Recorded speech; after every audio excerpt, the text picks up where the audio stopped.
They are sitting in your change jar right now. Hidden amongst the clutter of forgotten coppers and jangling silver, lies a secret worth potentially hundreds, even thousands of dollars. What if I told you that a seemingly ordinary coin, one that you might have dismissed as simple pocket change, could be the key to an unexpected windfall, a numismatic treasure with a history as rich as the metal it struck from? Forget everything you thought you knew about British currency, because the 1983 £1 coin is no ordinary sovereign. It is a legend whispered among collectors, a piece of monetary history that holds a unique place in the story of UK coinage. This isn't a fairy tale, this is the thrilling, high-stakes reality of coin collecting, and the round, brass-colored disc you're about to hear about is one of the most sought-after coins in modern British history. Get ready to dive deep into a world of hidden value, forgotten era variations, and the momentous introduction of a coin that changed the face of the UK's economy forever. If you have this coin, you need to know its secrets, because a tiny detail on its edge could transform its worth from £1 to a fortune. The history of the 1983 £1 coin is a fascinating tale of practicality, progress, and a bold departure from tradition. Prior to its introduction, the £1 unit of currency in the United Kingdom was handled almost exclusively as a banknote. While charming, these paper notes had a major flaw, a painfully short lifespan. Heavily used in daily commerce, the average £1 note lasted a mere 9 months before becoming too worn to circulate. This constant replacement cycle was a costly and inefficient burden on the Royal Mint and the Exchequer.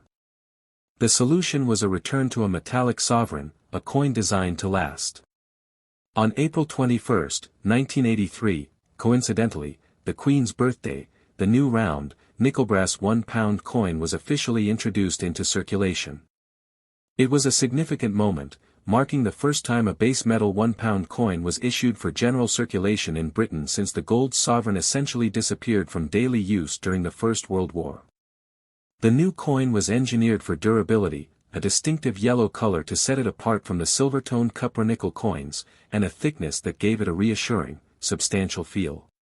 The estimated lifespan of the new coin was over 40 years, a stark contrast to its paper predecessor.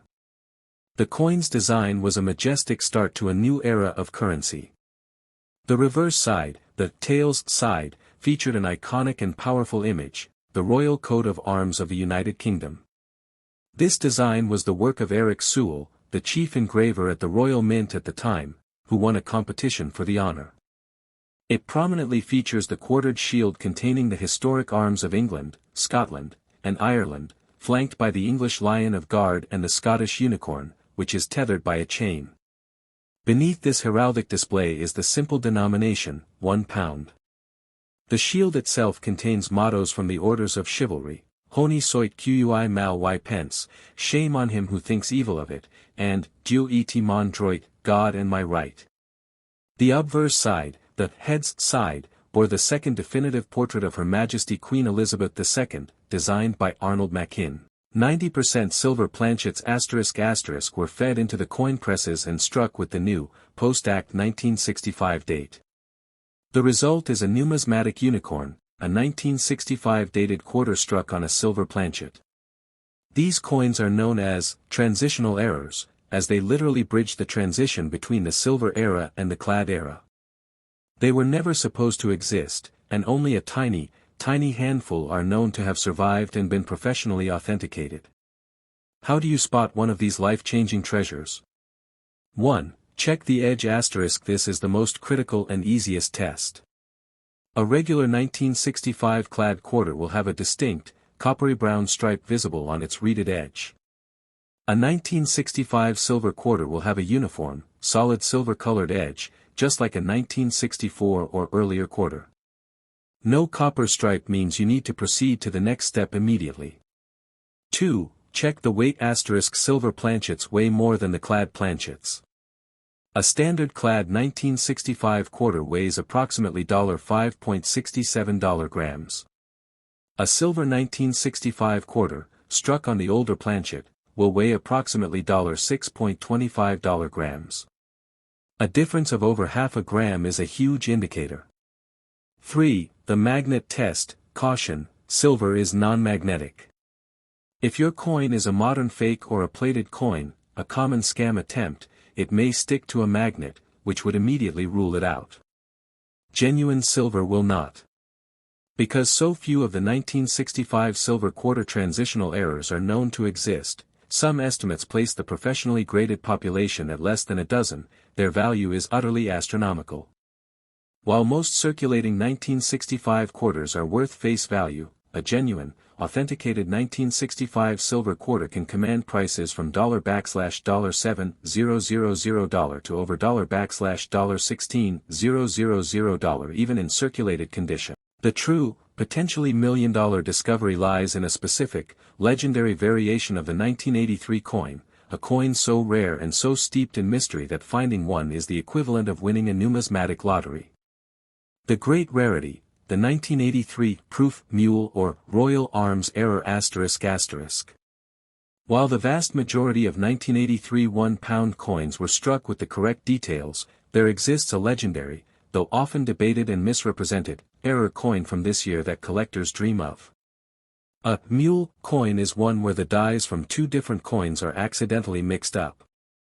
In the case of the 1983 1-pound coin, a crucial error occurred in some very early production runs, though this error is most commonly associated with a specific date error that is not the 1983 Royal Arms coin. The more tangible rarity for the 1983 date comes from the silver proof and silver proof Pidefort issues.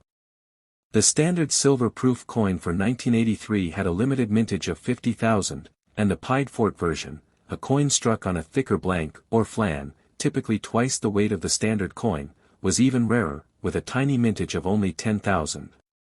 These specialist collector pieces, with their stunning mirror-like proof finish and sharp designs, can easily command prices from £50 to well over £100 depending on their condition and original packaging. Certificate of authenticity is key. They are a significant step up in value, but still not the stratospheric sums you're searching for. The real excitement, the true potential for a major value jump into the hundreds or even low thousands of dollars, the high end of which is generally reserved for genuinely unique and certified error coins, or coins misattributed as errors, is for coins in mint condition with a documented, distinct striking error. While the vast majority of 2000 P dollars are worth face value, the few, profoundly rare errors, the Mule, the Cheerios prototype, and the Wounded Eagle, represent a chance to hold an actual lottery ticket in your hand. The 2000 P Sacagawea $/quarter Mule is the pinnacle, a coin of such dramatic error and scarcity that its value is not just in the thousands, but in the realm of millions of dollars. The 2000 P Cheerios dollar offers another incredible opportunity, with its enhanced features pushing values into the tens of thousands. And even the 2000 P Wounded Eagle offers a substantial reward for the careful eye. So, the next time you encounter a golden dollar coin, don't just spend it. Look closely at the date and the P mint mark. Examine the reverse with a magnifying glass. Is Sacagawea paired with the wrong eagle? Does the eagle have ultra-sharp tail feathers or a visible injury? You might be holding a spectacular minting mistake, a true piece of American history, and a modern coin that is not worth $1, but a truly shocking, life-altering fortune. The greatest treasures often hide in the most unassuming places. The hunt is on, go check your change. Would you like me to create a breakdown of the key features to help a viewer identify each of these 3 rare coins?